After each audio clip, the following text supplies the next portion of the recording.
Buongiorno. Welcome to this event today. The meaning of meaning. Merci, Francois. You might wonder this title. What does it mean? Merci, Francois, and the meaning of meaning.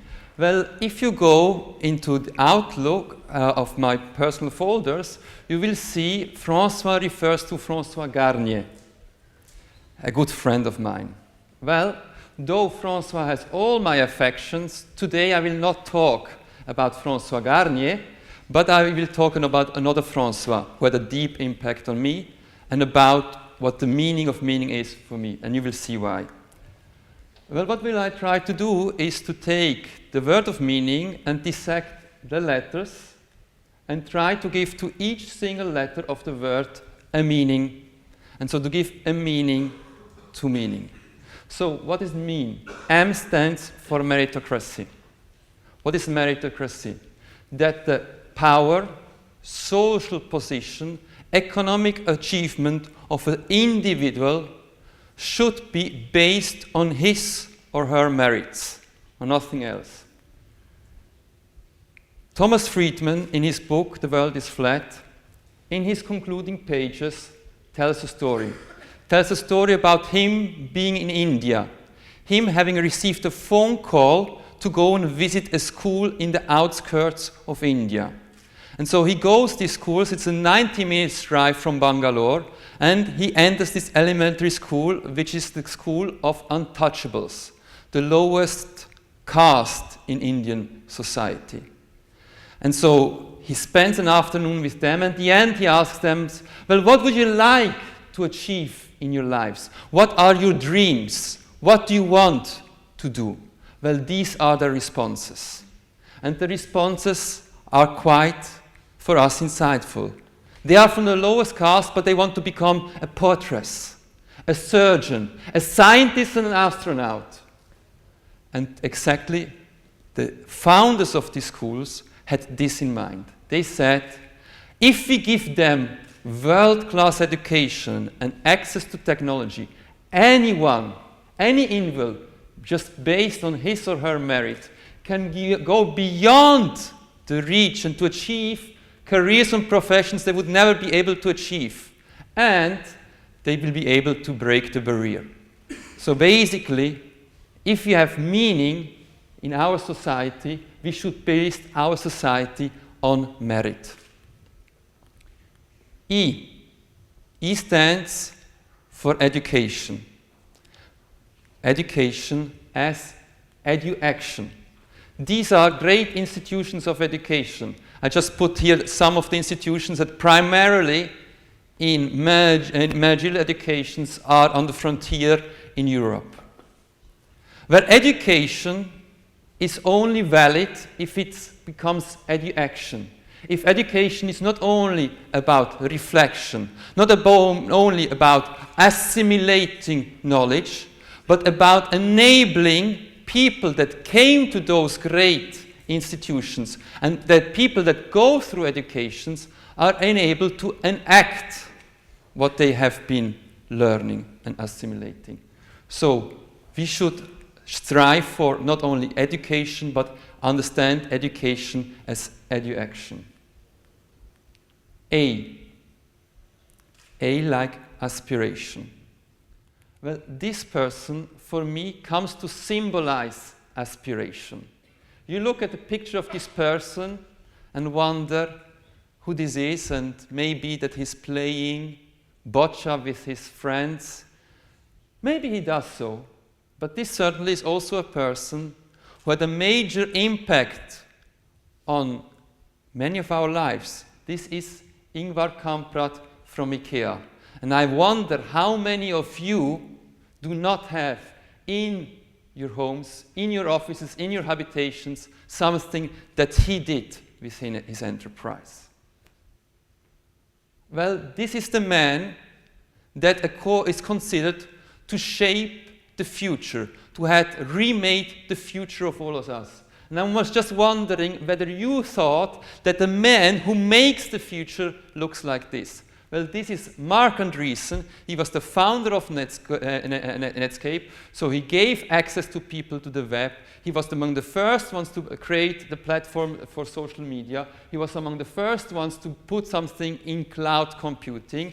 And he set out now to restructure through software education, healthcare, financial services, and finally also government. And so this is aspiration, if you talk about aspiration. You might be familiar with this picture. This is Bill Gates. When in 1997 he was caught that he was driving without a license and went over a red light. And he spent the night in prison. Well, I'm wondering whether the policeman who has taken him into custody and the person who took this picture really thought they would have in front of them a person who would put a computer in every home around the world and now computing in every device around the world. Finally, Howard Schultz. You see here a sportive man, a picture of a sportive, well-trained man, and you of course see what he achieved. Well, I want to share also the picture of Howard Schultz with you, because he has shown us that it's not only about high-tech, but you can also impact the lives of millions, and through your enterprises, giving jobs to millions of persons only in other fields. So my question to you, if you have aspiration, where are you? What will you be achieving? Where is aspiration driving you? Finally, nostalgia. Why nostalgia? Well, it's kind of funny. I don't know whether you happen to know, but the world of nostalgia is related to Swiss. It were Swiss mercenaries who were feeling homesick, and that basically were leaving their jobs, working as mercenaries, to go back to their Swiss mountains. Okay? So nostalgia is the positive associations that you have with where you came from. And of course, I put up pictures not from the Swiss mountains, but from beautiful Italy, because wherever you meet abroad, two Italians meet abroad, the first question they ask themselves is, quando torni? When do you go back to Italy? Because they realize all the problems and all the difficulties Italian society is advancing, is going through, and how it has problems in advancing. But it's in where you come from, what your history is, in your positive associations with your past, in your nostalgia, where you get a meaning for a meaning. Then next, imagination. Imagination. Let me just share with you salt and water. Two of the most basic ingredients that exist, salt and water. Well, look at salt and water. If only imagine can do, well, of course, you will imagine, and I don't have to ask you what you imagine, you will imagine something wonderful here. But imagination can even go further. Look what imagination can do when you take two of the basic principles of life, salt and water. Tu non sei niente male, parli bene, mi sorprendi quando tiri forte, la tua moto da motore che sento truccato, e va bene guida tu, che sei brava più di me, ed attendo che sia amore. Ma io sono con te ogni giorno, perché di te ho bisogno e non voglio di più. Sale! So what is it that imagination can give us? That imagination can give us in our lives? And like novelty. Well, I want to make here the point that novelty means, yes, not only the invention, but the ability to transform the lives of millions, the lives of millions of persons. And look at what these inventions, but especially these entrepreneurs did to you, and how the social fabrics of your lives, of how your lives has been transformed, what they have been able to do through bringing novelty into society. It's exactly through bringing novelty into society that society is advancing and progressing. And it's the act not of invention, but the acts of entrepreneurs going out there and transforming society.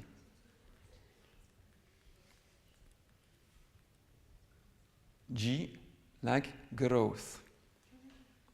Of course, many of you happen to know that normally I teach about how kind of mindset to have, what kind of tools and methods to use to drive double-digit growth in your entrepreneurial ventures. Well, today I want to become personal, and I want to tell you about personal growth. And I want to tell you how Francois helped me to think about personal growth.